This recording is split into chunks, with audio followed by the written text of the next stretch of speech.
Reading 27 from the Psychological Commentaries on the Teaching of Gurdjieff and Ouspensky. Birdlip, July 15, 1944. Commentaries on Self-Love, 2. By Maurice Nicoll, Volume 2. Let us form some image of the self-love. It has a broad base and a narrow apex. It can be diagrammatically thought of as a triangle. The base of this triangle is the extent of the self-love. As it grows from its base into life and others, it narrows until it is a point. In these commentaries on self-love, I suggest that this triangle can represent the rapidly narrowing interests that extend from the broad self-interests of the self-love. In matters a little further away from us, we are less and less interested. We care nothing for anything far away, for other people, other countries. Nor do we care about any ideas about this world we are in, or the cosmos, or anything so remote. What, we say, what on earth has it got to do with me? Let us draw a similar triangle, but the other way up, and superimpose them. This symbol is very ancient. Like any symbol, it contains many meanings. G once said that symbolism should act as a shock to our knowledge, and spoke of 4 kinds: Hebrew, Egyptian, Persian, and Hindu. This symbol with which we are dealing here belongs to the Hebrew symbolism and is called the Seal of Solomon. It represents the interpenetration of 2 things, or 2 media or principles of levels. Notice that one triangle ends as a mere point in the other, where apex and base meet, and that there is a lozenge-shaped intermediate area where both mingle, and 4 corner areas where there is no mingling of the 2. If one triangle were cut out of blue glass and the other out of yellow, then there would be 2 blue and 2 yellow areas and a middle green area where the colors mingled. Now let us suppose that the triangle, with its breadth above and its apical point below, represents some principle which runs counter to that of the triangle of self-love, whose breadth is below and apical point above. And let us understand that the symbol represents a universal interpenetration of a lower by a higher principle in everything, save at the cosmic level of the moon. The recognition that there are 2 orders or principles or forces or influences acting on life is the characteristic feature of magnetic center. You remember that magnetic center is that discerning power in us of distinguishing between A and B influences. We need not here explain all this again.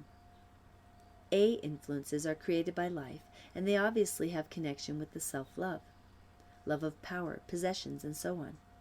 But there also exist unusual and really inexplicable influences, and also curious sides of history and strange examples of things that have no connection with business interests, and so on. The quite marvelous things that survive in our culture that have clearly no connection with small self-interests are a visible expression of some other kinds of influences that have been felt and expressed by those having magnetic center, and more, and translated into architecture, painting, poetry, literature, sculpture, sainthood, teaching, chivalry, and so on, which are unconnected with immediate personal greed or private advantage. Unless this wonderful wave of force, this extraordinary light, had been transmitted in 1,000 ways, we would be nothing but barbarians. That is, we would have no idea of anything beyond the self-love and its greed and narrowness. It is true to say that a person may recognize all this theoretically, without seeing his or her own condition in this respect. One object of self-observation is to become aware of one's motives. This is not a nice and easy process. ask yourself sometimes, why am I doing this? Or why am I saying this? Or why am I behaving in this way? Or why am I writing this?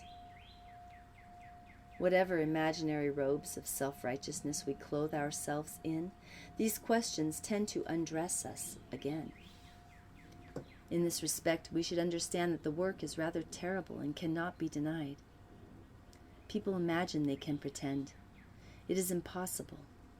Only what is real can remain.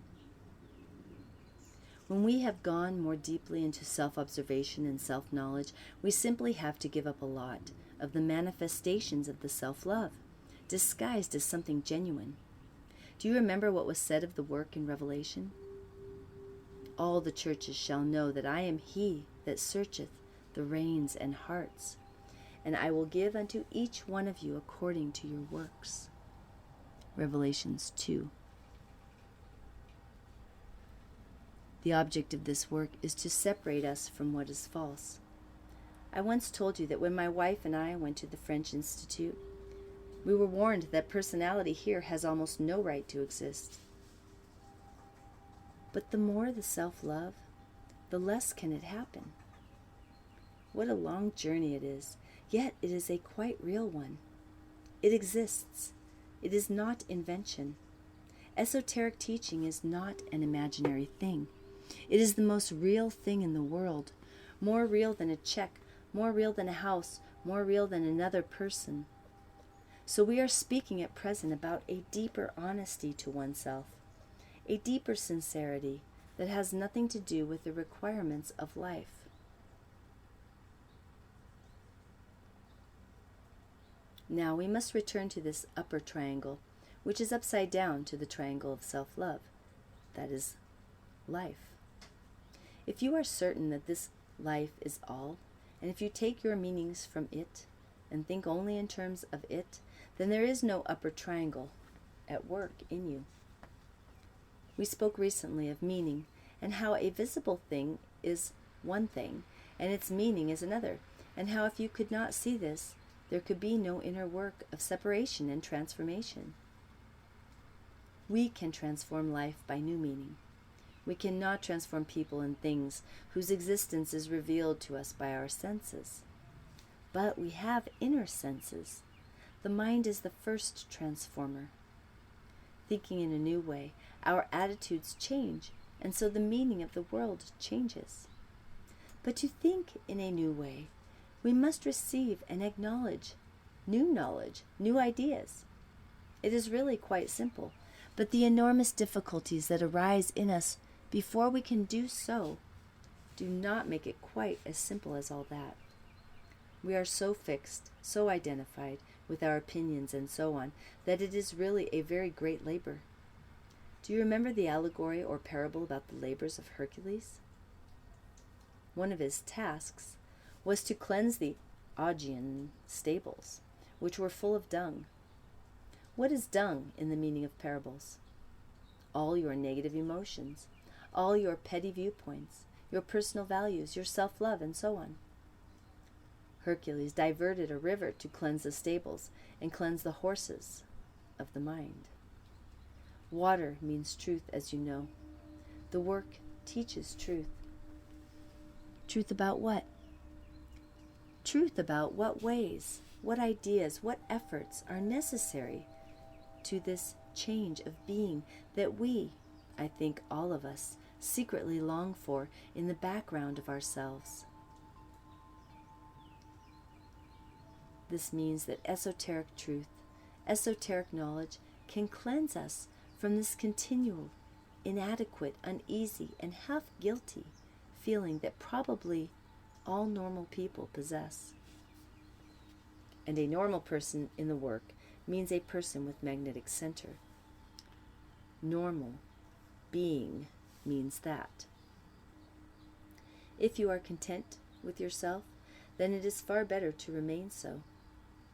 The work will only upset you and do harm to you.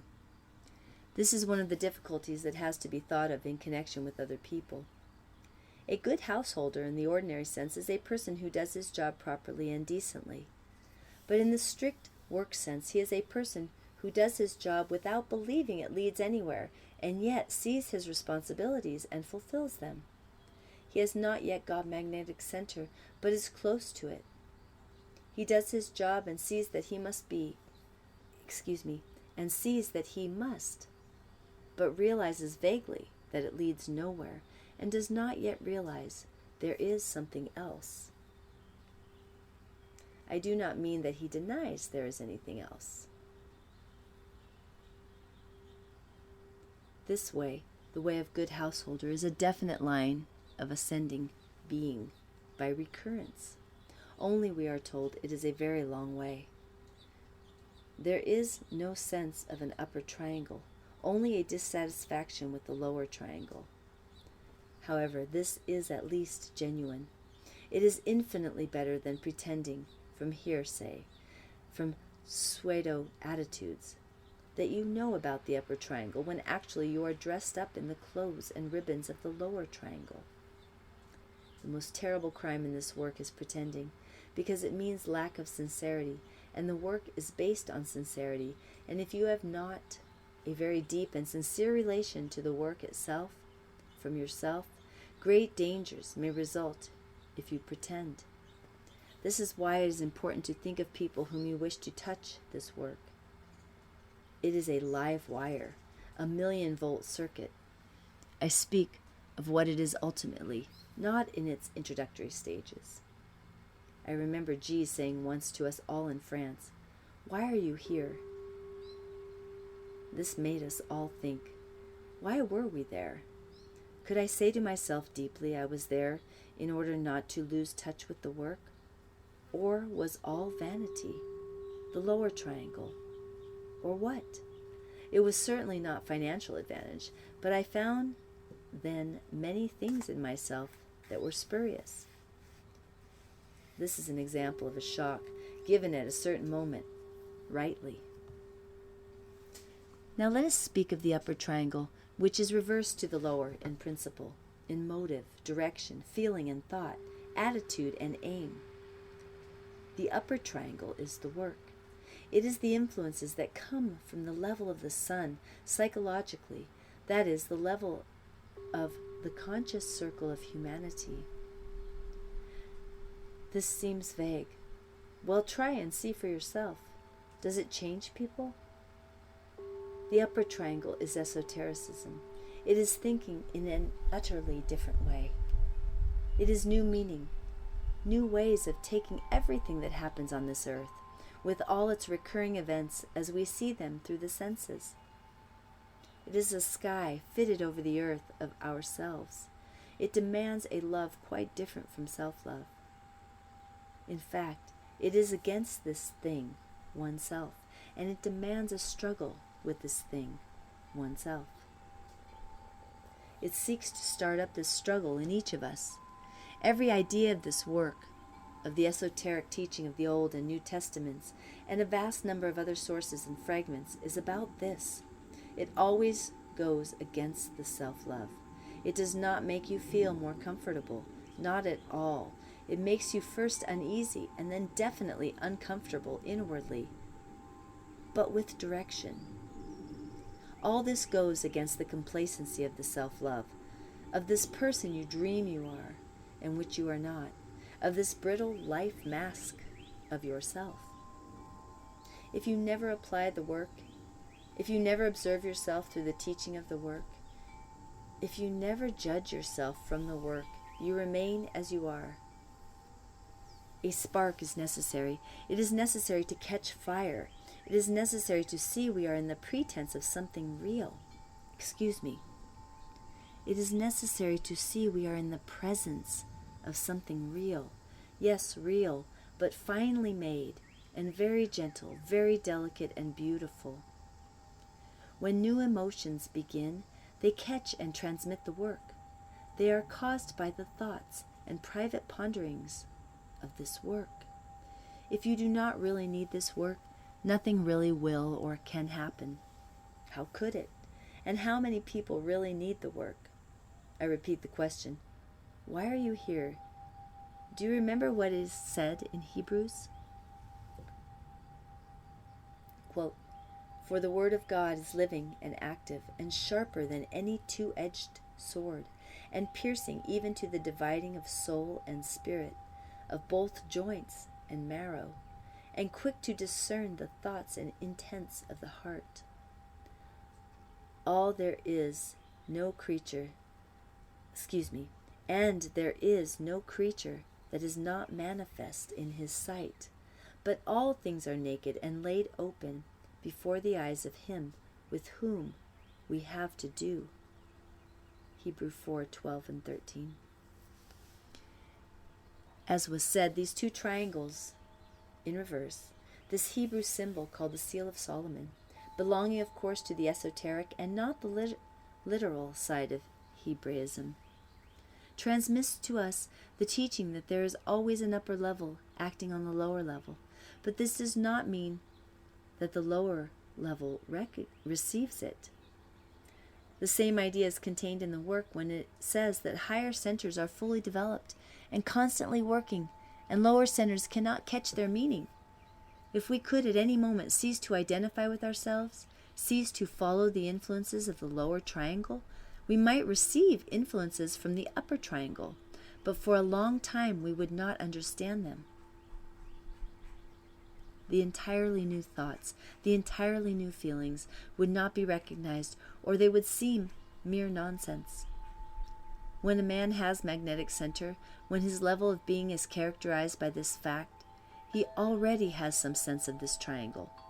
But if he is entirely immersed, entirely identified with the lower triangle, with everything belonging to his self-love, his self-interest, everything of his senses, everything literal, he is entirely insensitive to the upper triangle and seeks to interpret life in terms of life itself.